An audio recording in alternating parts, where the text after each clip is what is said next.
So we're talking about petrochemical alchemy. Cheap gasoline and plastics produced from cheap, abundant natural gas is almost here. Supposedly. That's kind of the kicker, isn't it? Supposedly. Now, to bring you up to speed, this company called Siluria, that's S-I-L-U-R-I-A, Siluria, is in the business of making catalysts. But they seem to have stumbled across a way to make cheap gasoline. That's after 5 years of research. And it's about dang time, really. But they use it, they do it using natural gas, of all ways. That's pretty heavy stuff. And normally, this is, impossible, but they seem to have managed to do it. And, well, who knows, man? The way they do it is, well, they don't know, actually. They use a catalyst, but they don't know how it worked. They've made a cheap ethylene, you see. A cheap ethylene, and, well, more than 50% of the world's population of ethylene is used on polyethylene, which is our favorite plastic, humanity's favorite plastic. 50% of the world's production of ethylene. Now, historically, ethylene is produced from either naphtha, which is refined crude oil, or ethane. In both cases, it's a very expensive process, both in terms of raw ingredients and energy, heat required. Siluria's process, however, uses special catalyst pellets that allow natural gas to combine with oxygen at low temperatures to produce cheap ethylene. You could also argue that this process is a lot cleaner than using crude oil and ethane too, though it's hard to say with certainty without knowing what the catalyst is. According to Technology Review, it then only takes one more simple step to turn ethylene into gasoline, and then voila, cheap fuel. And the cheap fuel part is the kicker here, because, well, we could use cheap fuel, couldn't we? Sure we could. Cheap fuel is always a good thing to have. But the big question is it feasible? Will it work? And, well, I like to think it will, but, well, we'll just have to see. By the way, the temperature has gone up a little bit. It's now 20.3 degrees Fahrenheit in Soddy Daisy, Tennessee. So that's better than it was, which was 17 degrees Fahrenheit in Soddy Daisy. And there is currently no wind. Looking out the window here, determining, yep, that's confirmed, there is no wind. And it's a clear and sunny day for now. Although it's supposed to stay that way, actually, all the way until, let's see, all the way until Saturday, where it's going to be partly cloudy. And actually Thursday it's going to be partly cloudy too. Tomorrow, the high is 27 for tomorrow. The high is 31 for today, by the way. And it's only going to get up above freezing Saturday, where the high is 42 and the low is 22. So it's going to be somewhere in between there. Sunday is also partly cloudy with 10% chance of precipitation. Saturday also has a 10% chance of precipitation, but nothing until then. So we'll have to bear with that for the rest of the week, unfortunately, with this cold snap that's come in. Of course, be thankful, because we don't have it near as bad as they have it up there in the more northern states, where they're having blizzards and all that sort of thing. So we are still blessed to be down here in the south, where even when it is cold, it's not as cold as it is up there. And we have our hospitality to go for us too, so there is that. Now, let's get back to the petrochemical thing real briefly. My hypothesis, I went over this a second ago, and I'm going to go over it again for those of you who may be just joining us. My hypothesis here is that, A, the oil companies do not allow this cheap gasoline to go through, and they develop some way via their bureaucrat buddies to stop this from happening, to hamper the process, via regulation on natural gas maybe, or anything else really. Maybe even targeted assassinations. Who knows? Well, the other option is, that's option A. Option B is they actually go along with it and start producing cheap gasoline themselves, bringing the price even farther down. But they make more money in the end. If it's cheaper, you can still make a profit off of it. So, they might actually make the same amount of money, if not more. So, good for them. But those are our two options. I'm hoping it's option B. I'm hoping the oil companies just decide to sort of go with it and start producing cheap oil. After all, there's no reason not to. There's no shortage of natural gas here in the States and elsewhere if you want to go to war over natural gas. So, of course, you can always create it too. So, yeah, cheap ethylene, man. That's what it's all about. Now, Siluria's catalysts build upon the work of Angela Belcher, who created a genetically engineered virus scaffold that grabs onto nearby molecules in a very specific order and pattern. Ultimately, that's all a catalyst is, a specific substance with the right shape that somehow aids a chemical reaction, much like the enzymes in your stomach have exactly the right shape for grabbing and splitting longer molecules in two, aiding digestion. By varying the virus scaffold and by altering the molecules that flow over it, a different catalyst is formed. Siluria automated this process, it seems, so that new catalysts can be developed very quickly. The caveat is that because the catalysts aren't built to spec by human scientists, they don't actually know why they work, just that they do. Siluria has been teasing us with this breakthrough for a while, and the petrochemical industry has remained reasonably, or rather understandably, skeptical. Now, however, with the help of Brazilian petrochemical giant Braskem, I should say, the Silicon Valley startup is building a commercial-scale plant in Texas. After years of posturing, we will finally find out if Siluria can cheaply produce ethylene and gasoline from natural gas. If it can, we'd be looking at a breakthrough of epic proportions. The world has an almost unlimited supply of natural gas, while proven reserves of crude oil are wavering. If Siluria's catalyst pans out, our lackadaisical adoption of solar and nuclear power may get another lengthy reprieve. Whether that's a good thing or not, I will leave you to discuss. And you, the listener, my dear listener, faithful listener, I'd like to know, what do you think about this whole natural gas thing? You can hit me up on Twitter or on email. It's at GenerationZ1240 on Twitter, or you can email me, generationz1240@gmail.com. Either way. And the Twitter, I think, is the preferred method of communication. It's pretty nice. I like Twitter. It's always fun. And also, if you want to, you can go to the Ustream, which is ustream.com, or ustream.tv, I should say, /Copperhead1240, or just go to ustream.tv, do search for Copperhead1240. We're broadcasting right now on the web throughout the interwebverse thing. And you can see me talking on the webcam, and hear me too, if you're into that sort of thing, for whatever reason. And yeah, there you go, dude. That's how you do it. Now, robot tourism. Yes, robot tourism appears to be coming to Korea. And there's a robot land project which has broken ground. Okay. Robot tourism, sure. It says here, Hallie Siegel writes, Korea's Ministry of Commerce, Industry, and Energy, currently the Ministry of Knowledge Economy, according to Slashdot, first presented the idea for Maison Robot Land and its sister project, the Robot Theme Park in Incheon, west of Seoul.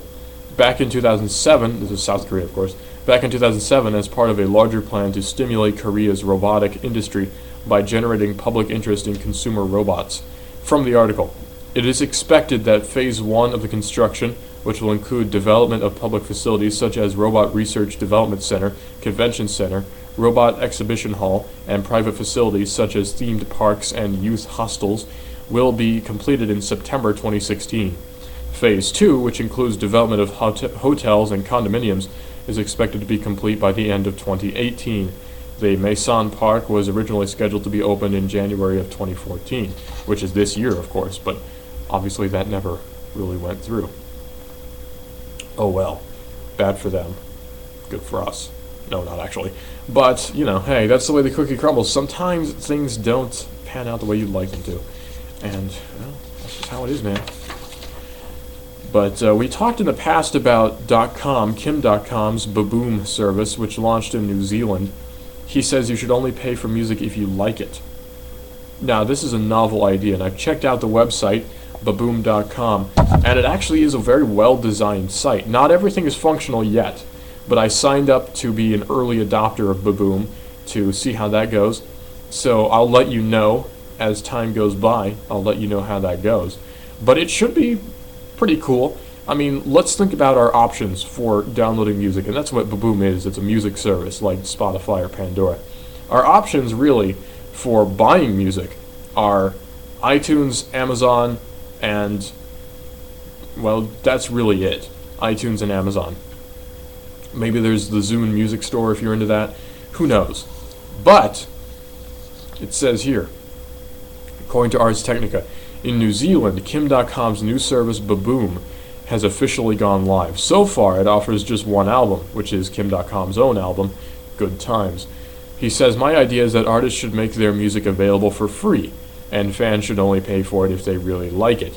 .com says in a video greeting posted to the site. So I'm going to lead by example today, and I'm making my album free on Baboom. So you go ahead and listen to it, and only pay if you like it. Prove my idea for the music industry works by making my album the number one. So, the number one. Well, he's not number one yet, but he's on his way. Some fans down under, where Good Times was available for purchase for almost a full day on commercial services before Baboom launched, may grumble at the revelation that the work is free over the new service. On Twitter.com claimed 78,000 plays of Good Times during Baboom's first hour. First hour! Wow. According to his Baboom artist homepage, .com has 344,096 followers and counting. Now, in addition to streaming, the album and individual tracks are available for download MP3, WAV, and FLAC, which is lossless compression. FLAC, where did I get that from? And STEM, which is a remixable format.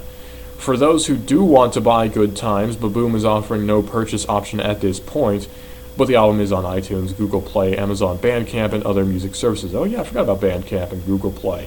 So the ones they list there, those are our options really. iTunes, Google Play, Amazon, and Bandcamp. So can Kim.com make Baboom one of those on the list, really? How many .com fans have dipped into their pocket to pay for the album? Well, he hasn't said so far, but Good Times is yet to appear in the iTunes Top 100. Now, once Baboom has had its full launch, which .com says will be late 2014, subscribers will also be able to install an ad substitution plugin to download paid music for free.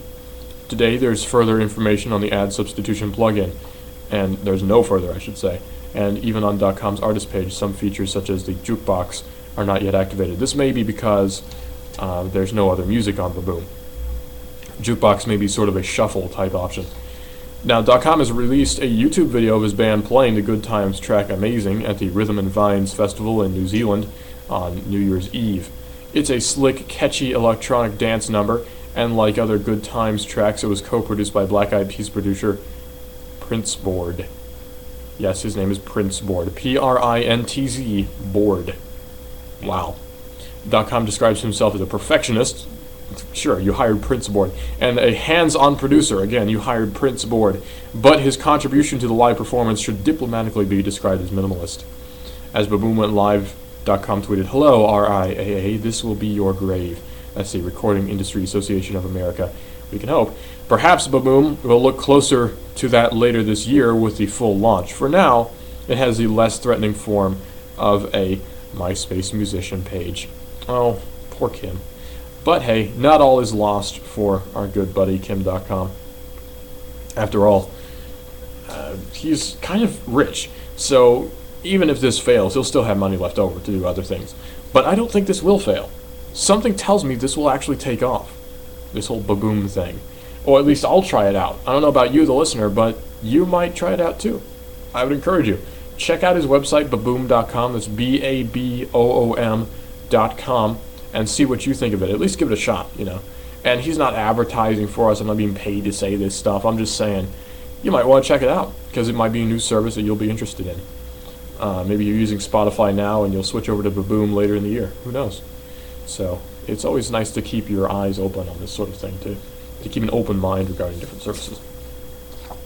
Now, we've talked about the Homeland Security agents holding up the Google Glass moviegoer. So we don't need to get into that again, but or at least too deeply. But that really is a crazy story. You know, this sort of thing should not be happening on U.S. soil, if you'd be asking me. You know, this sort of thing is just wrong. What happened was, I'm recapping for those of you who are maybe just joining us. What happened was, Homeland Security special agents hold up a Google Glass moviegoer. Yeah, for real. See, and this sort of segues into some arguments I have about piracy. What happens is, he was held up by these Homeland Security special agents. Actually, they work for ICE, the Immigration and Customs Enforcement. Reason being, they had suspicions that he may have been filming the movie screen in the theater, which is actually not a crime, but he would be guilty of copyright infringement if that were true, and they could sue him. Now, again, they could sue him, which is their own decision to make. You don't get dragged into court or by law enforcement for a lawsuit. Now, this raises a very interesting point, which is, does anybody actually care? Consider, nobody watches cams. Now, a cam, for those of you who don't know, who aren't, knee-deep in the piracy thing, it's a recording of a movie screen, and that's really it. It's the whole movie recorded on a movie screen. And it looks terrible. It really looks awful. If you're going to pirate a movie, wait for the screener to come out, or the DVD or something, or go see it in the theater and then pirate the DVD. Do what you want, I don't care. But the point is, don't watch a cam. They look terrible. And they really encourage these idiots to sit in the theater with their camcorders and record the movie screens. It's just stupid. It really is. And I'm not even trying to advocate against it. I'm just saying it's really dumb. So if you are one of those guys who sets up a camera in a movie theater, knock it off, dude, because it's annoying. And the video doesn't look good. I wouldn't care so much if it looked good, but it doesn't. So yeah, There's other options out there, like screeners. Actually, did you hear about the whole Ellen DeGeneres debacle? She apparently, from her production office or whatever, a screener of The Secret Life of Walter Mitty got released. And there was a watermark of Ellen DeGeneres on the video. And this is a screener, so it's high-quality, DVD quality stuff. And, it's linked back to Ellen DeGeneres. Sorry, Ellen. And she hosted the Golden Globes, I do believe. So that's even more odd. But hey, that's how it is, man. But there's no proof that it was Ellen DeGeneres herself that leaked the movie out. It could have been someone in production, She has people who do work for her, believe it or not. But you may have heard about Google buying up all sorts of different things. Google's bought up quite a few companies, actually, pharmaceutical. They've bought up just about everything. Lots of different startups. And that's not a bad thing. It's good for the startups. It gives them money, keeps them employed with steady, assured employment, and it means they work for Google, which is awesome already. Well, open source start thermostats rise to compete with Nest after the Google acquisition. Open source smart thermostats rise to compete with Nest. Now, Google acquired Nest, which did smart thermostats and smart thermometers and all that sort of thing. What they did was, you could control the temperature from your home, and via the smart thermostat with your Android or iPhone phone. And you could control the temperature. It had fire alarms. You could see if there was a fire in your home. And I just dropped a mouse. And they may have also had a form of. I'm wanting to say there was a security camera plug-in too, but I don't recall. But I may be thinking of a different company. But anyway, according to Ars Technica, Google acquired Nest for $3.2 billion last week. Current and prospective smart thermostat or smoke detector owners have been apprehensive about what Google might do with the company. In the last few days, a couple of companies have stepped forward with potential open source alternatives to the service and hardware that Nest offers, sans the few, or rather new, implications of Google's ownership. The original Nest is a smart thermostat that uses motion and temperature sensors to learn the routines and comfortable temperature zones of its owners. It can detect when no one is home, and it normalizes to a certain temperature range over time. Users control the Nest with an app and through a web interface. So that's pretty cool. At Spark, 4 engineers set to work on an open source version of a smart thermostat using their own Spark core and Arduino-compatible Wi-Fi development board. They added in a humidity and temperature sensor, IR motion sensor, and some LEDs and LED matrices to put together and mount inside a custom wood and acrylic enclosure.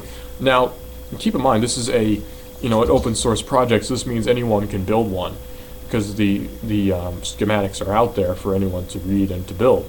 That's the whole point of open source, and that makes it really cool too for your, for the hobbyists out there. Well, let's think about this. This also means there's a level of customizability that can go on. I can make a wood enclosure or anything I want. I can make it my own. That's one of the things I like about open source. Well, Spark kept the interface to a web app that presents historical temperature information and has a JavaScript knob that allows users to set the temperature. The temperature can also be set by turning a ring on the thermostat's enclosure. All in all, the team completed its open source version in less than 20 hours for about $70, including their $39 Spark core. The thermostat is still in the experimental stage and lacks much of the sophistication and smartness of the Nest, but it still constitutes a networked and remotely controllable thermostat that has a memory of its own work. Now, the Spark team posted open source files for the thermostat on GitHub, and I'm sure that there are schematics available as well. Adafruit, another open source hardware company, has made a platform of trying to keep data that could be produced by an Internet of Things under control. Among its talking points are that consumers, not companies, own the data collected by the Internet of Things devices, and users have the right to keep their data private. This is something that I personally advocate for as well.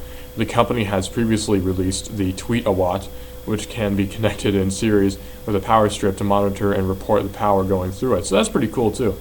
Now again, it's vitally important that this data is kept private.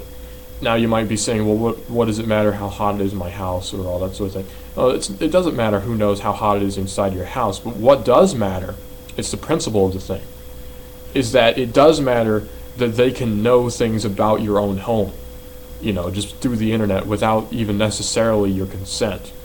Now, we're not talking about matters of public record like how much your home is worth or where it's located or your phone number, that sort of thing. I'm talking about your actual personal private space being invaded by a technological giant. And again, they may not have that intent to invade your privacy because Google, for all the not so great things they do, they tend to not be terrible about privacy. They're not the greatest, but they're not terrible because they do at least consider it. But, be careful when you're trusting these companies. That's my main lesson here, is be careful when you're trusting a company. And only trust a company if you know who's behind it, if you actually personally know the people there, or you feel that you do. And even then, be cautious. Now, on Friday, the company made a blog post asking its customers if it should look into making an open source smart thermostat. The post contained only a couple of renders of what a smart thermostat might look like, but several customers filled in features that Adafruit can consider to make something even more flexible than Nest's product. So again, competition is coming in, and Google has brought attention to the smart thermostat market. So again, good on Google for doing that. But in just a second, we're going to talk more about this, and we're going to talk about Bitcoin and BT and Alcatel-Lucent creating a real-world fiber optic speed of 1.4 terabits per second in the UK. That's insane. Hold on.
Just like you said.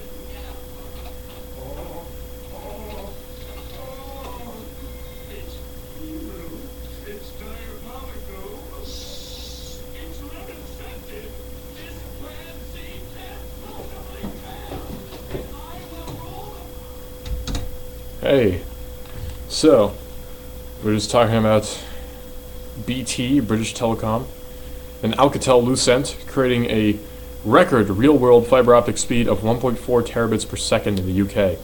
That's unheard of. But before we get to that, we're going to talk about Adafruit, an open-source hardware company has made a platform of trying to keep data that could be produced by an Internet of Things under control. Among its talking points are that consumers, not companies, own the data collected by the Internet of Things devices, and that is absolutely a primary thing, for sure, is that consumers have the right to their own data. You know, this sort of thing can be hidden from them or kept from them in any sort of way. Now, a number of customers suggested offering two different models of smart thermostat that they're hoping will be actually more flexible than Google's Nest product. One that attaches to and controls a home's HVAC system, and a second remote sensor that could function as a display in other rooms and could communicate commands to the HVAC connected thermostat wirelessly. Currently, Nest offers communication between Nests in different rooms, but it does not use this master/receiver model. Commenter George suggested that Adafruit should include the ability to integrate an outdoor temperature sensor to gauge the recovery period from an energy-saving setback. Most customers requested an Arduino-based thermostat, though some requested Raspberry Pi. One responder wanted it based on the BeagleBone. Commenter Imroot at the Hacker News post for Sparks Thermostat wrote that he managed to make multiple temperature sensors using BeagleBoards for only $43. He controls the thermostat through a web interface that has a Ruby script that periodically checks the temperature at the various sensor locations. The more complicated parts of Nest's functionality, temperature learning and effective power consumption being among them, would be hard to replicate on an open source system. But remote thermostat management is turning out to be easily and cheaply attainable for interested consumers. So, smart thermostats could be the way of the future. I think they will be, because most everyone has a smartphone these days, and houses may come standard with them at some point in time, and that'd be pretty cool.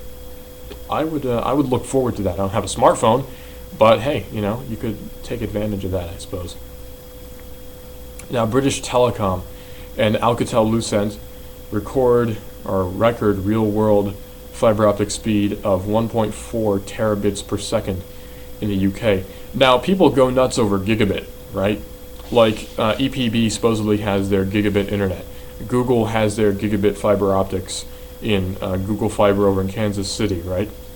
Well, the United Kingdom's national telecoms operator, British Telecom, has successfully teamed up with Alcatel-Lucent to conduct a field trial that delivered real-world data speeds of 1.4 terabits per second over an existing commercial-grade 410-kilometer fiber optic link. The trial used a record spectral efficiency of 5.7 bits per second per hertz and flex grid technology to vary the gaps between transmission channels for 42.5% greater data transmission efficiency than today's standard networks.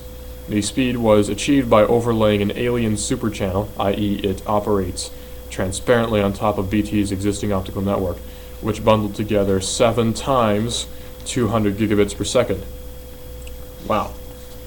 Now channels, and then it reduced the spectral spacing between the channels from 50 gigahertz to 35 gigahertz using the 400 gigabits per second Photonic Services Engine, or PSE technology, on the 1830 photonic service switch. It hoped that this could help boost capacity to those who need it without needing to lay expensive new fiber cables. So to put this in English, British Telecom has managed to push out several terabits per second through fiber optic networks that already exist. Now, this is a huge step forward because previously we could only do a few gigabits per second over fiber optic, and now we're talking about terabits per second. So a gigabyte is 1024 megabytes, and a megabyte is 1024 kilobytes, and so on. Now, a terabyte is 1024 gigabytes. So imagine all that data transpiring, or what am I trying to say? All that data being transmitting? I don't know.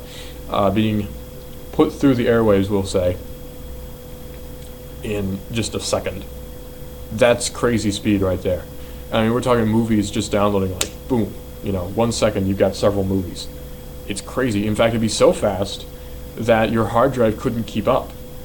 So you'd actually be limited by your hard drive speed. That's how fast we're talking. That's crazy. Speaking of crazy, though, King.com, you may be familiar with because they do the famed game Candy Crush. Well, they've gone and done something kind of silly. They've trademarked the word candy for games. That's right. Your game cannot have the word candy in it anymore because they have trademarked that. King.com, owners of Candy Crush, has received a U.S. trademark on the use of the word candy in games and clothing. Forbes thinks this is overly broad. One would think Hasbro, the maker of that venerable children's board game, which does have video game versions, Candyland, would already have this trademark sewed up. According to an update on the story, the company also has a European Union trademark on the same term. But, however much comfort this is, it is enforcing its claims only selectively, as against a game called All Candy Casino Slots and Jewel Craze Connect Big Blast Mania Land. Which, I mean, that's a real game, apparently.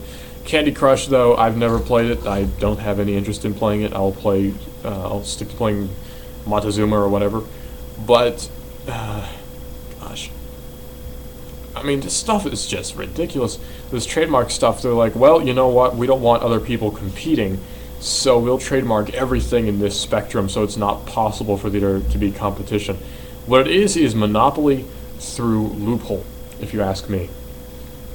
Not even loophole, through flaw in the system. They're trademarking these broad terms, and then if anyone tries to compete with them, they just go, oh, no, sorry, we own that. What you gonna do? What you gonna do when they come for you? Because we own it. Sorry, buddy. But this will resolve itself, I'm sure. There's going to be some company that's going to dispute it. The U.S. whatever, the court will get into it. The Supreme Court, that's what I'm looking for. The Supreme Courts will look into this and say, yeah, you can't really trademark all that. Where is Candy Crush King.com based, I wonder? They have a U.S. trademark, but do they exist in another country? Because that would put a wrench in things. But no matter. Las Vegas casinos have begun to accept Bitcoin, and that's our big story today. Las Vegas casinos accepting Bitcoin. Bitcoin, of course, being a cryptocurrency, meaning it's based on cryptography. It exists online and has no physical form other than the servers it is housed on. 2 casinos in downtown Las Vegas, though, will become the first establishments of their kind to accept Bitcoin as a currency. Effective Wednesday, customers of both the D and the Golden Gate casinos in Sin City's famed Fremont Street will be able to spend Bitcoins to buy goods and services. Now, let's harken back to a story we've already talked about this week, is the Bitcoin ATMs, which are a thing. They really are. There's actually 3 in Canada, as far as I could tell. There's one in Toronto, one in Montreal, and one in the capital of Ottawa. So, the capital being Ottawa, not the capital of Ottawa. And there's one in Sao Paulo, Brazil, as well, at a conference of some sort for technology. I actually have the story here. I was trying to find it. Now, this is good news for us, I think. Here it is. Sao Paulo to get the first Bitcoin ATM in South America. It's at a campus party in Sao Paulo. It was imported by Brazilian company Mercado Bitcoin at a cost of $10,000, which is the equivalent of 11.5 Bitcoins. And it was designed and manufactured in Portugal by Lamasu. And 1 Bitcoin is worth about $850 right now, I'm wanting to say. So Bitcoins are kind of expensive at the moment, but you can buy them in any quantity, or negative quantity. Like if you want to buy them, you want to buy 0.5 Bitcoins, you can. It's not a problem. So this Bitcoin ATM, well, that's pretty cool. You put in real world currency and you get Bitcoins out of it. So it's good for storing your money securely. Now, Las Vegas casinos are beginning to accept Bitcoin, and that's the story. It says here, Neither facility will accept bets being made with the emerging digital cryptocurrency in lieu of fiat money, but it will allow visitors to conduct transactions using Bitcoin at certain casino-run businesses on site, so say Subway or that sort of thing. The front desks at both the Golden Gate and the D hotels will accept Bitcoin, as will select gift shops and eateries inside the buildings, totaling 5 in all. Vegas proprietor Derek Stevens, a co-owner of both casinos, said he considered bringing Bitcoin into the gaming business after the issue was brought up by a number of customers recently. "I'm proud that the D and Golden Gate will be the first casino properties to accept Bitcoin," Stevens said in a statement. "We are located in the growing high-tech sector of downtown Las Vegas, and like all things downtown, we're quickly adaptive to new technology. The timing is right for us to launch this initiative, and I'm happy to be able to offer this to our customers." So they really actually do have the customer in mind, it would seem, with this Bitcoin thing. And Bitcoin is the way of the future, like I say, if you ask me. Now, is it going to replace fiat currency? No, I don't think so. Is it going to be a viable alternative to fiat currency? Yes, I do think so. It should be approached with caution, obviously. This is not something that you should jump right into. That would not be a smart move. But it's something that should be eyed. It's something that you should keep a careful eye on and say, oh, this might be something. We'll just have to see if it becomes anything really big, but I think it may. I really do. Now, Bitcoin, dude. Now, it says here, Stevens added, he's the co-owner of the two casinos, Stevens added that the establishments will rely on the popular BitPay service to process transactions using tablets and other mobile devices installed at each cashier station. 6% of all Bitcoin transactions in the world are being processed through BitPay as of November, and the system is currently being used by internet businesses in more than 200 countries. Bitcoin itself has been around for almost 5 years, but has recently surged in popularity.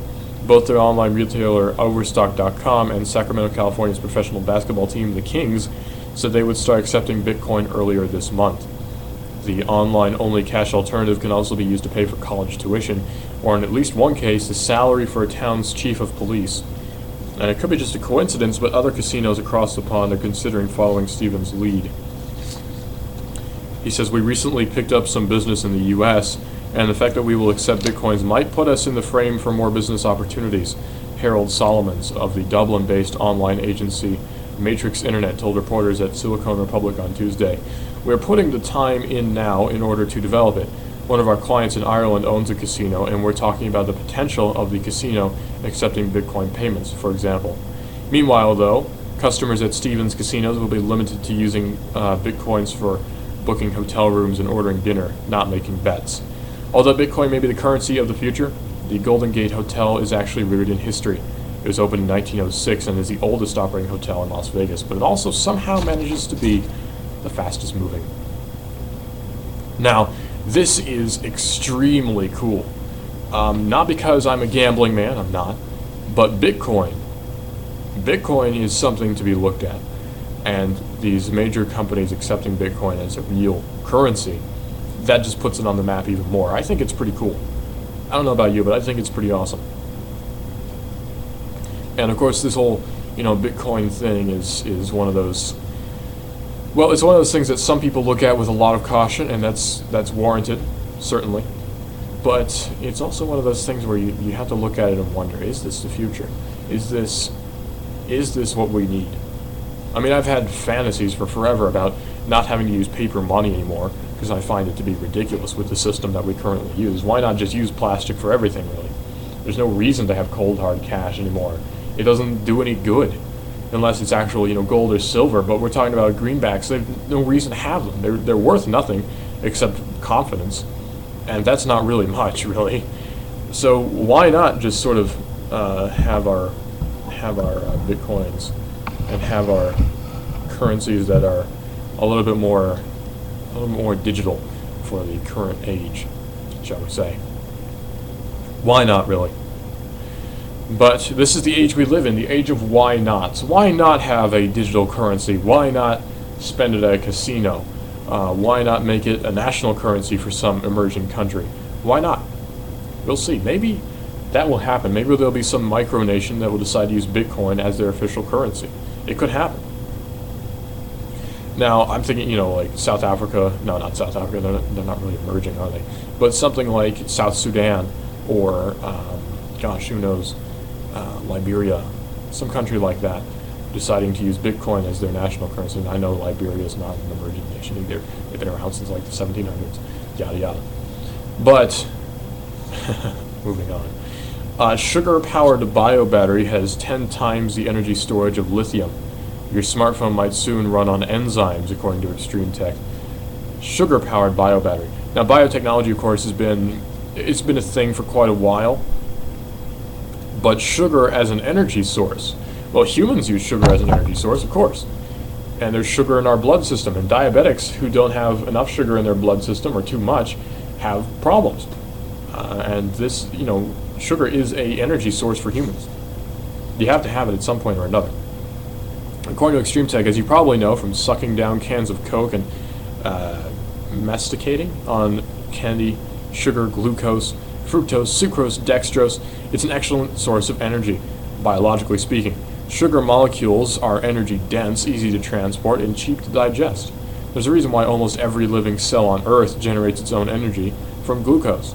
Now, researchers at Virginia Tech have successfully created a sugar-powered fuel cell that has an energy storage density of 596 amp-hours per kilo, or 1 order of magnitude higher than lithium-ion batteries. This fuel cell is refillable with a solution of maltodextrin, and its only byproducts are electricity and water. The chief researcher, Y.H. Percival Zhang, says the tech could be commercialized in as soon as 3 years. Now, hold on. Sugar is easily replenished. Lithium it's out there, it's a real thing, it's a natural thing. But sugar you can grow. Sugar is much cheaper than lithium. And it actually, apparently, according to this article, it actually runs more efficiently than lithium. This is very strange. Now, it says it's not exactly news that sugar is an excellent energy source. As a culture, we've probably known about it since we were Homo sapiens. And the problem is, unless you're a living organism or some kind of incendiary device, extracting that energy is difficult. In nature, an enzymatic pathway is used, a production line of tailor-made enzymes that meddle with the glucose molecules until they become ATP. That's because it's easy enough to produce enzymes in large quantities, I should say. Researchers have tried to create fuel cells that use artificial metabolism to break down glucose into energy, or biobatteries. But it has historically proven very hard to find the right pathway for maximum efficiency and to keep the enzymes in the right place over a long period of time. Now, however, Zhang and his friends at Virginia Tech appear to have built a high-density fuel cell that uses an enzymatic pathway to create a lot of electricity from glucose. There doesn't seem to be much information on how stable this biobattery is over multiple refills, but if Zhang thinks it could be commercialized in 3 years, that's a very good sign. Curiously, the research paper says that the enzymes are non-immobilized, meaning Zhang found a certain battery chemistry that doesn't require the enzymes to be kept in place, or alternatively, it will only work for a very short time, and that would be a problem. But let's consider the ramifications of biobatteries. They could very well replace and actually be recharged much faster than the lithium-ion batteries that are in our phones and anything else, really, our laptops. So sugar batteries could actually, that's a weird thing to say, sugar batteries could actually become the new lithium-ion. And it's possible. It's very possible. That's assuming that this guy knows what he's doing. The Virginia Tech bio battery uses 13 enzymes plus air. It's an air-breathing bio battery to produce nearly 24 electrons from a single glucose unit. This equates to a power output of 0.8 milliwatts per centimeter, currently 10 times the energy density, current density, I should say, of 6 milliamps per centimeter, and energy storage density of 596 amp hours per kilogram. The last figure is impressive at roughly 10 times the energy density of the lithium-ion batteries in your mobile devices. So that's a lot. That's a heck of a lot right there. If Zhang's biobatteries pan out, you might soon be recharging your smartphone by pouring in a solution of 15% maltodextrin. That battery would not only be very safe, it produces water and electricity, but very cheap to run and very green too. This seems to fit in perfectly with Zhang's homepage, which talks about how his main goals in life are replacing crude oil with sugar and feeding the world. Those are noble causes. The other area in which biobatteries might be useful is powering implanted devices such as pacemakers or, in the future, subcutaneous sensors and computers. Such a biobattery could feed on the glucose in your bloodstream, providing an endless supply of safe electricity for the myriad implants that futuristic technocrats will surely have. Now, what they're saying is, these biobatteries, they could take glucose from your bloodstream, right, and use that as its energy source in order to power pacemakers, in order to power dermal implants, subdermal implants, that goes under the skin, or in order to power anything else really that you want to put in your body, like say prosthetics, for instance. It could happen.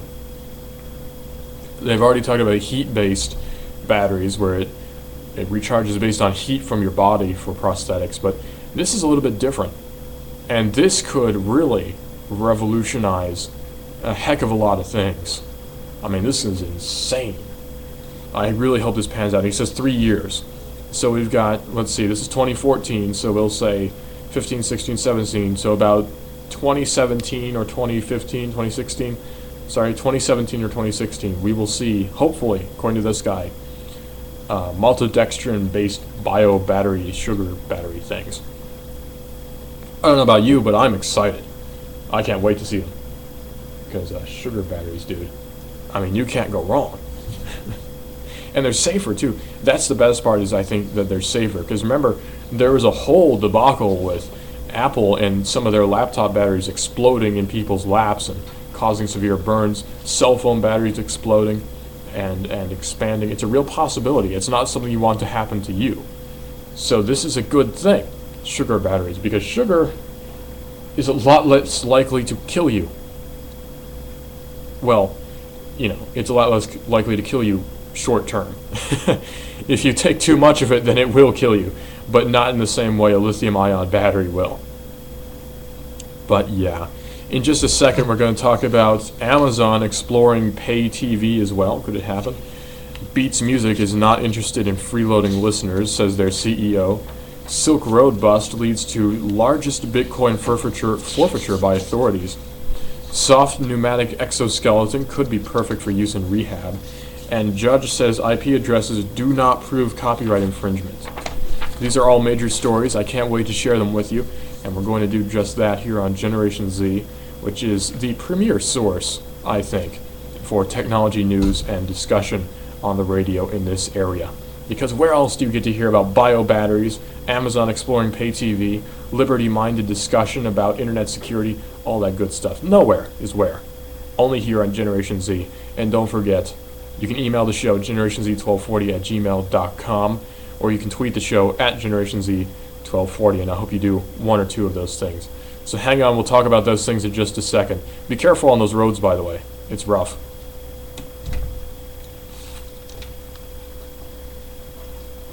Listen to Copperhead Radio everywhere. On your AM radio at 1240, 910, or 1190. On the net, go to copperhead1240.com. Take Copperhead Radio to listen on the go. On your smartphone, download TuneIn. Then search for Copperhead 1240. Watch the Copperhead Live at Uspeak.tv.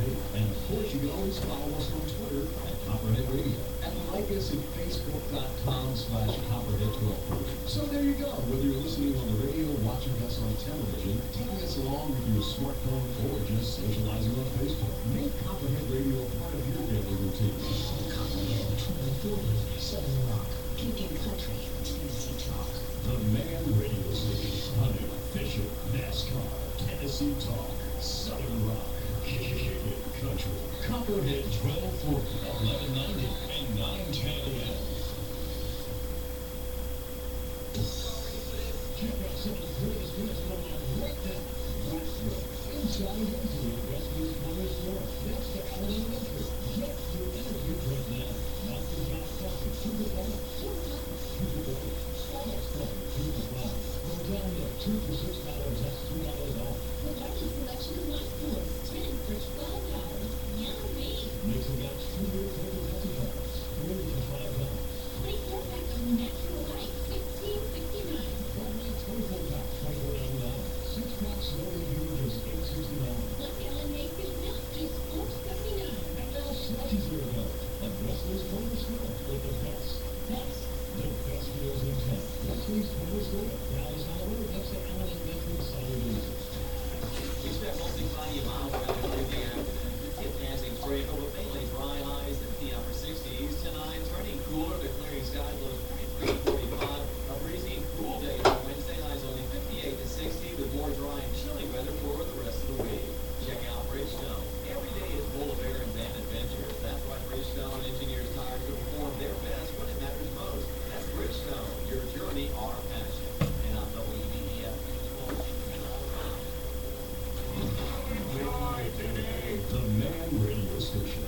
Tennessee Talk, Southern Rock, Kickin' Country. 1240 The Copperhead. Copperhead 1240, Southern Rock, Kicking Country, Tennessee Talk. The Man Radio Station. Copperhead 1240. IRC, internet relay talk. Tell hackers talk because I want to be overheard. It's a pretty primitive chat program. And can you see what they're saying? Next week, we ask you to leave. It's reach up.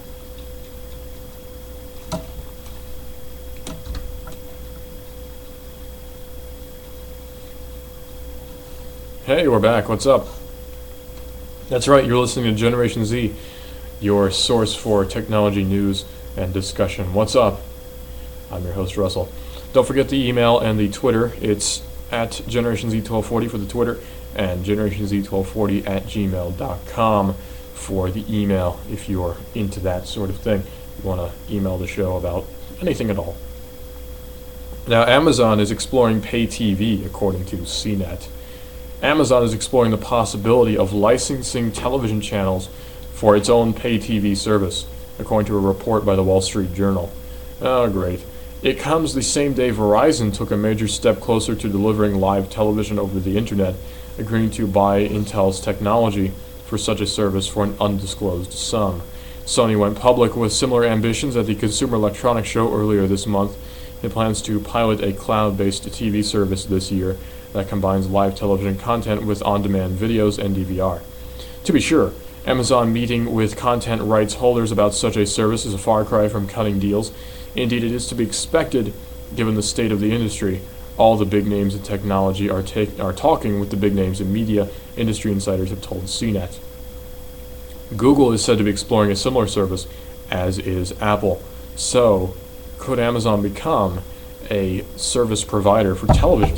Could they become a cable company of some sorts? That would be interesting to see. And Apple, too. It could happen. I hope not. Honestly, I don't want to see Apple getting into the TV thing. But, hey, you never know. Now, this could be cool also because it gives competition. We all need competition. Right now, there's like 4 companies that control cable TV. There's like Time Warner, CBS, and NBC Universal, and Disney, and like 2 others. So there's not a whole lot of room for competition in the cable TV business. So Amazon exploring for pay TV, and Apple too, and Google, this could be very good for us, I think. Now, Amazon has been making a concerted push to enhance. Making a concerted push to enhance, I'm sure it's video offerings, following the lead of Netflix, is offering first a growing library of music and TV shows to stream and then producing its own original programs. The company is also said to be pursuing a TV box as well. A journal reported that Amazon has met with at least 3 large media companies about licensing programming. 9 companies make the vast majority of the content on television. Intel was close to reaching content deals with many of those companies, CNET reported Tuesday, indicating content companies are open to such a service in principle. After all, they make money in the end, so why not? Now, Amazon coming out with their own pay TV system, not exactly like Netflix, but Amazon seems to be entering the sort of same market that Netflix is in. And I don't know what I think about that. I mean, Amazon does a whole lot of stuff, and they do a whole lot of good for the American public, I'm sure. After all, they ship things from one place to another. You can buy things online through Amazon. They create jobs. They create jobs, too. They're an alternative to brick-and-mortar stores. But that has negative ramifications for local businesses, too, for local economy. Although it does bring business into Chattanooga, say, with their distribution center, or their fulfillment center, I should say. But it also maybe discourages online retailers locally. But then again, online retailers locally should get with it and start being online. You know what I mean? They should increase their presence. But, you know, that's a talk for another day. That's something David Toulis of Nuganomics will talk about, I'm sure. David Toulis of Nuganomics.com, that's his website. I encourage you to check it out. Also has a radio show, surprisingly enough. A radio show that you can listen to at 1 o'clock to 3, right after my show, where he talks about local economy and talks about all sorts of different things from a local economy perspective. Definitely worth listening to. Even if you disagree with him, his viewpoint is always unique, always interesting to hear. You might think he's a total loon, but at least you know the opposition's way of thinking. Think of it that way. But if you agree with him, hey, more power to you. I do too. I think he's good on a lot of stuff. He's very interesting to listen to. Now, Amazon exploring pay TV. We're getting back to that. The Journal reported that Amazon has met with at least 3 large media companies about licensing programming, and 9 companies make the vast majority of the content on television. So, 9 companies make the vast majority of content on television. There's nothing wrong with that in principle. It's just that that's a little bit weird. That 9 whole companies control like everything on TV, everything you see. Pretty nuts. But moving on, it says here, Amazon already has a close collaborative relationship with CBS under the parent company of CNET. It invested in the broadcast network's summer sci-fi drama Under the Dome in exchange for exclusive streaming rights to the show just 5 days after the episodes aired. It is renewing that partnership for a second season of Under the Dome and expanding it to another series called Extant, starring Halle Berry. CBS declined to comment immediately about talks with Amazon over channel licensing. So, Amazon, pay TV. Amazon's dipping its fingers into a lot of stuff, isn't it? It's putting its fingers into a lot of pies. Now, Google is too. Google has their own sort of TV thing going on with their Google Fiber service over in Kansas City, but that's Kansas City, that's not worldwide. And still, it's like a test bed, I'd say. Kansas City with the Google Fiber. It's like a test bed. I hope Google Fiber comes to the Chattanooga area. I really do. EPB, of course, is sort of pseudo-government owned. It's not a terrible service. We use it here. But I'd like to see competition coming into the market. I really would. Competition is always good for the economy, good for the consumer, too. And it encourages businesses to operate better, to operate in competition with each other, which means they're always trying to create a product that's better than the other company's product. So competition is just always better all around. Always. Now, Beats Music, we've talked about before. It's sort of the competitor to Baboom of sorts. So they got to make themselves better than Baboom, and Baboom has to make themselves better than Beats Music. Well, that may not be hard to do because Beats Music isn't interested in freeloading listeners, says the CEO. That's what he says to CNET. Beats Music, the streaming music service launched earlier Tuesday, doesn't have a free ad-based option, and the company isn't interested in the kind of listener who wants it. Oh, that hurts, man. Beats Music CEO Ian C. Rogers said in a blog post that anyone who is willing to pay about $1,000 a year on cable subscription, but balks at paying $100 a year on a great music service, is somebody whose view of the world differs fundamentally from his own. Well, I'm not interested in paying about $1,000 a year on cable, actually, because I don't want cable. You know why? Because any TV I want, I can get on Netflix or Amazon or Hulu, where I'm not paying $1,000 a year. So forget you and your cable theory. Anyway, Rogers wrote, if music and a service that brings you great music experiences and playlists from everyone from Pitchfork to Downbeat to Mojo to Thrasher isn't worth $100 a year to you, then I'm afraid we don't have much in common. Or put more specifically, if you are okay with the playlist below being interrupted by a loud insurance ad, music doesn't define the moments of your life the same way it does mine. Ooh, that burns, man. The comment was followed by a screenshot of a Beats Music playlist.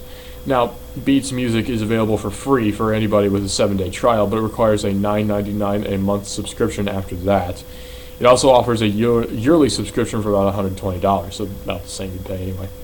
He said the lack of a free ad-backed version was a thoughtful and conscious decision, and he acknowledged its omission has been the biggest criticism of the fledgling service has received in recent weeks leading up to its rollout. AT&T customers can access unlimited song streaming and downloads for individuals across 3 devices for $10 a month too, or up to 5 family members across 10 devices for $15 a month. AT&T family customers will receive a 90-day free trial, while individual AT&T wireless customers can get the first 30 days free. It'll be part of an AT&T customer's regular bill. Striking a deal with AT&T, the country's second biggest wireless carrier, gives Beats a huge pool of potential customers and a mega marketing machine at its very outset, so they've already got the odds stacked towards them. But it's entering a field already crowded with competitors. Not only is Beats going up against relative newcomers like Spotify, it will face entrenched internet radio service Pandora and offerings from huge tech companies such as Apple's iTunes Radio and Google's All Access. Beats is seeking to set itself apart by marrying algorithms with curated programming from tastemakers. Rogers calls it the difference between being a service and a server. Jimmy Iovine founded Beats with musician and producer Dr. Dre and bought Mog, an on-demand subscription service. The intent was to combine that technology and the Beats brand to create Beats Music, also known by its codename of Daisy. Now, don't forget, Kim.com is coming out with Baboom this year as well, its full version, which offers music for free and you only pay if you want to, if you like the music.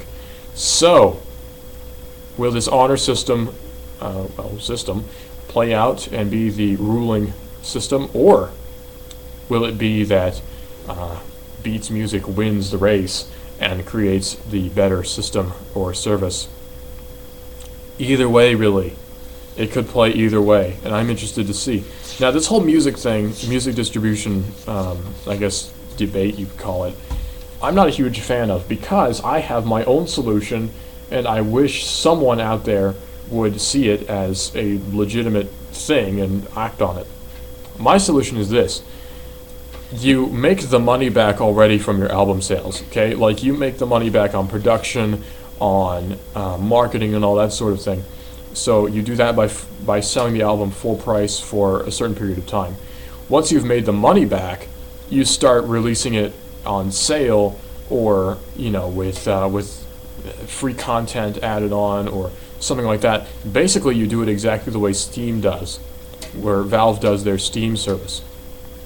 So then you have bundles of albums, and you have albums that are half price or in a bundle with a certain label, or a certain artist has like 15 albums for $15, that sort of thing. And this way you introduce more people to that label, you introduce more people to the artist, to that music, to that genre even. And then more people are going to want to buy. And that, my friends, is marketing. That's how I would do it. Dear listener, I'd like to know, how would you release music? Would you just give it out for free and do the honor system thing like Bandcamp? Or would you maybe do a different method? Let me know. Email me, generationz1240@gmail.com, or tweet me. It's @generationz1240 on Twitter. I'd like to know. I'd really like to know.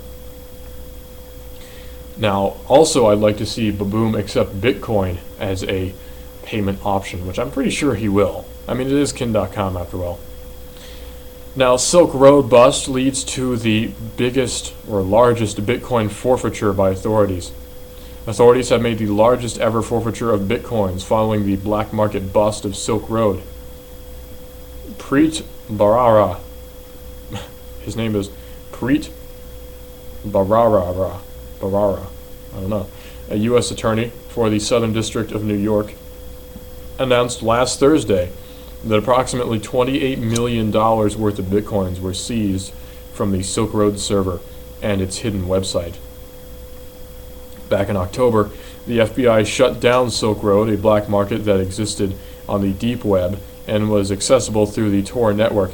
The action led to the arrest of Silk Road's alleged operator, Ross Ulbright, also known as the Dread Pirate Roberts. A criminal complaint was filed in a Manhattan federal court in September 2013 against Ulbright, also known again as Dread Pirate Roberts. He was charged with 1 count of conspiracy to commit computer hacking, I didn't know that was a crime, and 2 counts related to narcotics conspiracy and money laundering conspiracy. With today's forfeiture of $28 million worth of Bitcoins from the Silk Road website, a global cyber business designed to broker criminal transactions, we continue our efforts to take the profit out of crime and signal to those who would turn to the dark web for illicit activity that they have chosen the wrong path, U.S. Attorney Preet Bharara said in the Thursday release from the Justice Department. These Bitcoins were forfeited, not because they are Bitcoins, but because they were, as the court found, the proceeds of crimes. While some criminals have opted to trade and purchase illegal wares and services using bitcoins, both established and legitimate businesses have begun to take on the digital currency. Earlier this month, Overstock.com became the first major online retailer in the U.S. to accept Bitcoin payments. Now, as I've said before on the show, I'm excited about Bitcoin. I think it's essentially the best thing since sliced bread. I don't actually own any. Full disclosure here, guys, I don't actually own any Bitcoin. I would if it wasn't so dang expensive, but I'm very interested in the idea. I like the idea of being able to buy things with Bitcoin. I like the idea that it goes up and down in value, and that I can see that. I can just look at it and see, oh, it's worth such and such today, I guess I'll sell, or oh, it's worth such and such today, I guess I'll buy. I like that idea. And the fact that it's accepted by all these different retailers now is pretty interesting. Overstock.com, that's a huge development. Overstock accepting Bitcoin is like amazing because Overstock is a big website. Lots of people buy from Overstock. You can buy computer stuff from Overstock. You can buy games, anything at all. It's awesome. And now they accept Bitcoin. So I'm excited. But another thing to be excited about is a soft pneumatic exoskeleton, which could be perfect for use in rehab, according to Gizmag. And I've seen videos of this stuff. It's pretty crazy. It says we've most recently been hearing a lot about how exoskeletons can be used in rehabilitation, guiding patients' disabled limbs through a normal range of motion in order to develop muscle memory. The problem is most exoskeletons are rigid, limiting their degrees of freedom to less than those of the body part they're moving. A team of scientists are looking at changing that, with a partial soft exoskeleton that replicates the body's own muscles, tendons, and ligaments. The orthotic device was created through a collaboration between researchers at Carnegie Mellon University, Harvard University, the University of Southern California, MIT, and wearable sensors developer Biosensics. It incorporates pneumatic artificial muscles, or PAMs, and lightweight sensors and control software. Now, imagine the power source for this thing is probably, well, who knows? It's probably a battery pack of some sort, unless it plugs right into a wall and you walk along a track. But what if it plugged into one of those bio batteries and you had a large power source implanted into your skin that moved along with you and you hardly noticed that it was there? What if you had that and then this exoskeleton plugs into that and assists you anywhere you go without having to worry about any sort of problems regarding having to recharge, because it powers itself off of the blood sugar in your bloodstream. Now, it says here the current prototype is designed to be worn on the lower leg, the biological structure of which is replicated in the device. 3 of its cylindrical PAMs correspond to muscles in the front of the leg, while a 4th copies a muscle in the back. Artificial tendons, which are actually steel cables, extend from the ends of these PAMs down to the foot to serve and move the ankle. Now, the feedback is provided by the hyperelastic strain sensors located on the top and side of the ankle. Each sensor is made up of a rubber sheet containing microchannels filled with a liquid metal alloy. The shape of these channels changes when the rubber is stretched or compressed, thus changing the electrical resistance of the metal. By registering the change in resistance, the control software is able to ascertain the position of the ankle and the amount of strain being placed on it. In lab tests, the device was able to move a test subject's ankle within a 27-degree range of motion, which was considered sufficient for a normal walking gait. Not for running, I'm sure, because you stretch your ankle a lot more when you're running, but for walking, this could work. And it's an exoskeleton, so it's cool already. While the present version of the device is intended for use by people with disorders of the foot and ankle, subsequent versions could purportedly be used or designed for use in other areas. In fact, Harvard's Weiss Institute for Biologically Inspired Engineering, one of the project sponsors, has previously developed a larger soft exosuit. Before any of the devices are used on actual patients, though, the scientists want to refine the design, making them less awkward to wear, because that is kind of a big issue, is them being awkward to wear. Don't want that to be going on. And 2 more things to get to. The judge saying the IP address does not prove copyright infringement. And actually, that's all we have to get to. That's all we got left. But let's talk about the weather. What's going on with the weather It is a frigid, how many degrees? 23.3 degrees. It's below freezing out there. And that's kind of cold. And it's, it's scattered clouds right now. There is wind. It's 1.0 miles per hour to the east. So it's a light breeze going on outside, which means it feels really cold out there, because it is really cold out there. Fortunately, it hasn't rained or anything, so we don't have any slick roads to worry about. But there are wet patches out there, I'm sure. So be warned. Those wet patches can cause you some major malfunction with your motor vehicle. So be careful. Also, well, I'm trying to think. It's like, I don't know what it is with people down here, but when they drive, and they drive their cars around and it's slightly cold, and it's a little bit wet maybe, they sort of freak out. You know, like when it snowed that one time, 2-3 years ago, people just forgot how to drive. It's like, oh, it's snowing. They just crash. When it was snowing that one time, oh, how many years ago was that? 2-3 years ago? Watching the news the next day, it was just like, it was mayhem. It was the apocalypse out there. It was, people just forgot how to function their arms to move a steering wheel. Just instant death out there with the wet roads and the cold temperatures. So be careful when you're driving. Don't forget how to drive. Keep in mind my professional expert driving lesson to you, which is don't forget how to drive. Take it from me, Russell, who is a expert driver and relatively okay at it. Don't drive like a moron, and don't text while driving, because that's not good for you either. It's my expert tip for you. And don't forget to take off your Google Glass when you're driving too, because apparently the cops will bust you for that. But yeah, ouch. Gotta be careful out there on the roads. Now, a judge has said that an IP address does not prove copyright infringement, according to Torrent Freak. A federal judge in Washington has issued a key order in one of the many ongoing mass BitTorrent piracy lawsuits in the United States. The judge ruled that a complaint from the Elfman movie studio is insufficient because the IP address evidence does not prove that an account holder is guilty of copyright infringement. Mass BitTorrent lawsuits have been dragging on for years in the U.S., involving hundreds of thousands of alleged downloaders. The copyright holders who start these cases generally provide nothing more than an IP address as evidence. They then ask the courts to grant a subpoena, allowing them to force internet providers to hand over personal details of the associated account holder. Not good.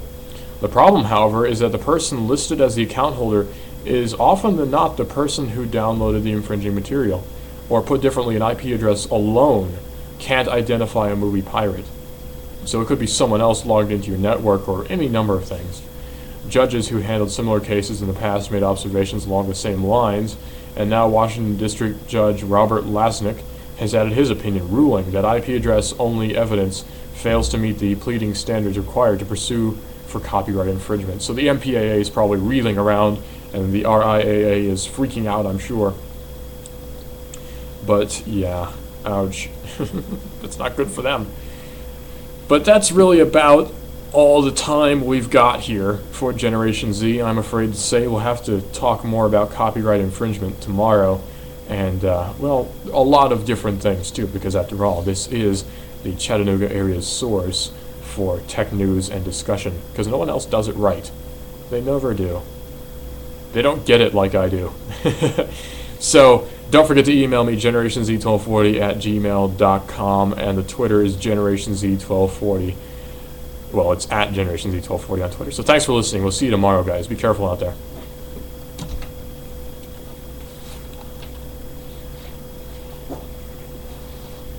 The upper 60s tonight, turning cooler. The clearing sky.